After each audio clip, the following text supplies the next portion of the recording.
This is the Desk13, and welcome to another episode of War Thunder. Again, not something that I may say often, but it's the thought that counts.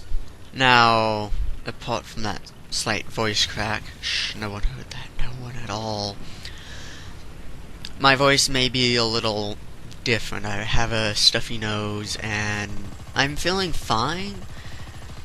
It just kind of messes with my speech a little bit, more than my speech is already screwed up, and yeah. But anyway, last Friday I talked about Moabs, and I'm not talking about the, bomb that gets dropped every once in a while. I'm talking about multiplayer online arena battles. And the reason I've been trying to figure out a way to kind of get into it is because there's a lot of terms about it that I don't understand. Now, one of the things that I've done to help myself learn all this is I've downloaded Smite and I've started playing it. Now, I have not, at this moment of recording this video, played any PvP. It's been the co-op mode for me so far, and I have to say it is quite fun. I can see why people do just kind of pick it up, because for me, even though I have no clue what in the world I'm doing, there's an auto skill and an auto item thing, which to me it feels nice, not having to worry about all these little buttons and switches that are all over the place, and it just kind of helps smooth out the gameplay a little bit. Now, one of the things that I ran into shortly after the tutorial was I wasn't able to communicate with anyone in co-op. Now, I don't type terribly fast, which is probably why I have a slight failure to communicate with some of them, but I decided enough is enough. I don't want to play just by myself on this right now. So I got a friend of mine to join me, completely download, go through the tutorial, and I mean, he's not a big fan of Moabs. He's tried Dota, he's tried League of Legends, and he hated them. He just absolutely hated them. So when I said, hey, this game's kind of like League of Legends and Dota, except it's in a third-person view, he wasn't too keen on the idea, but he said he'd try it. After the first game, he said he wanted to play for another hour, and the reason for that was it was more like a first-person shooter. It wasn't that top-down, you look down upon everything kind of view. It is more of a, as I've said, third person, which gives the illusion to a first person feel,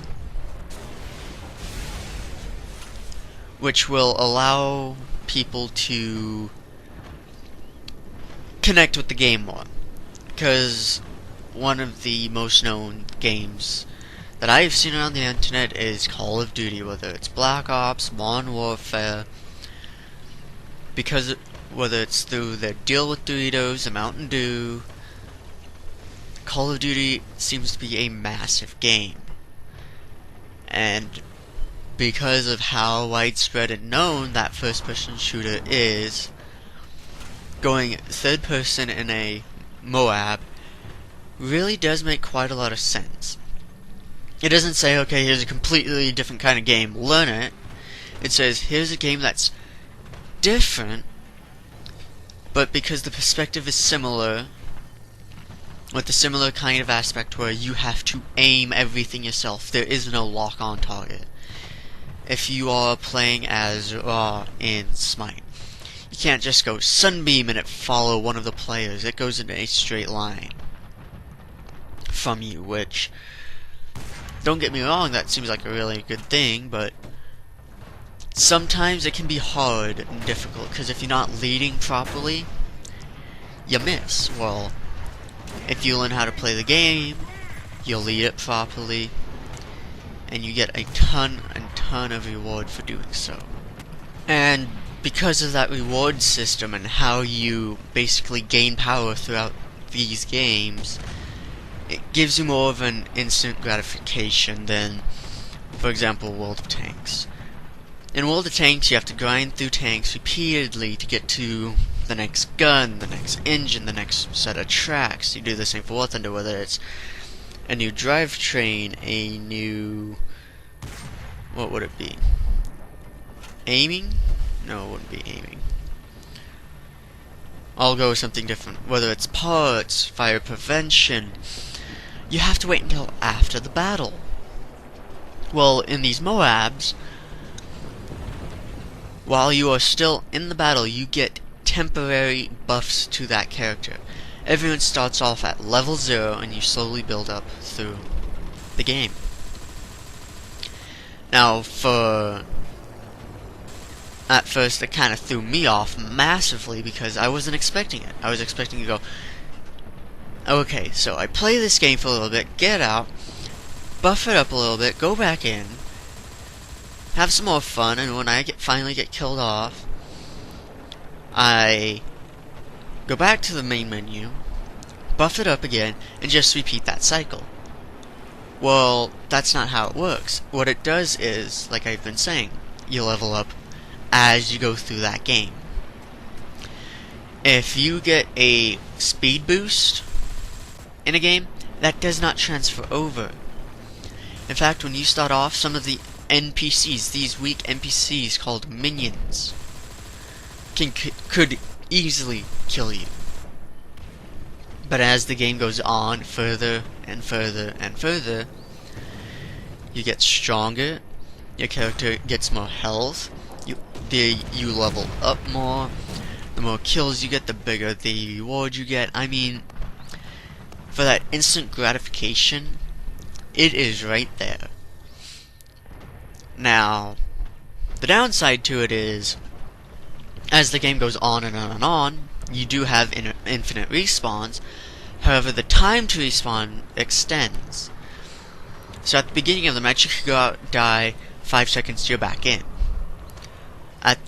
By the end of the game, you are waiting almost a minute if you die. Therefore, if you have any sort of communication, you will be better off. Because when I was playing with my friend, in, I guess you could call it PvE, which would just be co-op in the game's terms, he was a character that had a lot of health but couldn't do a whole lot of damage, and I was the reverse, a character without a lot of health but could do a lot of damage. And having that difference is nice, because as soon as I start to go low, I say, hey, I need cover, I need this, I need that. And even though his character is quite slow, if he's anywhere near me, he get in between me and whoever is trying to kill me and take those hits while I run off, heal up, come back, distract them so he could go heal up, and we just cycle on out like that. Now, that may not be the best way to do things, but it obviously could be a whole lot worse. Now, I'm not going to be doing a gameplay video on this for a little bit of time, simply because there's no replay system. I'd have to record it as I play. So, don't worry, it'll be my first player versus player match that I get into. Because any of you who have ever played against AI knows it's basically a guaranteed win, unless there's some trick to it. Well, there's really can't be any tricks to Smite.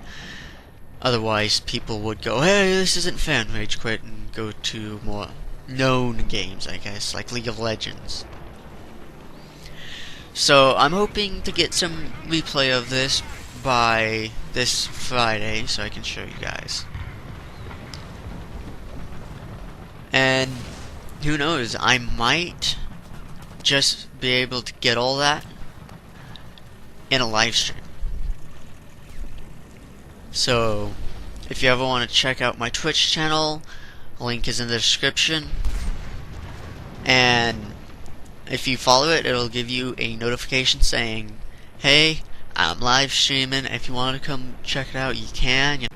On a similar note, if you want to keep up to date with my videos, I do recommend subscribing. Not only will that show support for my channel, it will give you, well, obviously you know how YouTube works by now, hopefully. You subscribe to someone, you start seeing their videos in your sub box, so that way you don't have to go looking through all of YouTube to try and find them every single time you want to watch one of their videos. And you get all the new uploads. So if you want to do that, just go right ahead. It's absolutely free. I guess that's a gimmick that YouTubers use, I don't know. And if you want to check out more of my videos, well, there's a whole YouTube channel. You could check that out.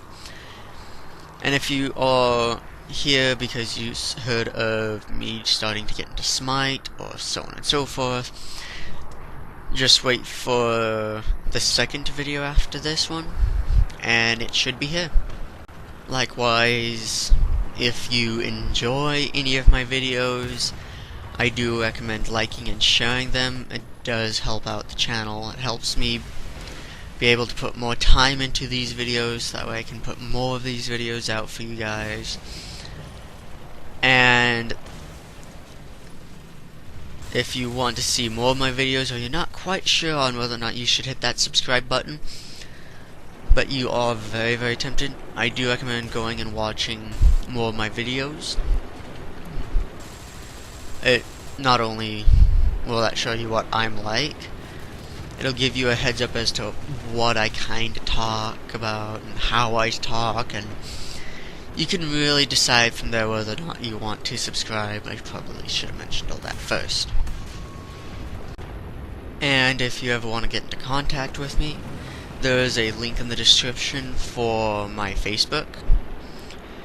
That would be one of the best ways to, I guess, interact with me on a more personal level if you really want to get to know a YouTuber, even though I'm quite a small YouTuber.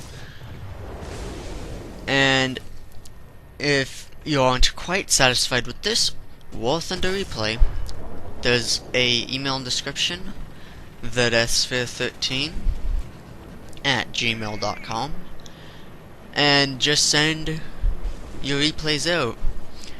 If it's World of Tanks, please upload it to a website such as wotereplays.com, or I guess one of the more popular ones would be Quickie Baby. The one, oh, what is it? I forget the exact name of it at the moment, but it's, let me bring it up real quick actually. And the reason I'm saying to upload it first is that way I can see all more of the details, and yeah, Quickie Baby replays. Replays.quickiebaby.com, yeah. That would be one of the better places to send it, and send me a link to the upload. And I think with that, I think I'll call this a video. This has been the Deathsphere 13. I hope you enjoyed the video. Signing out. Bye.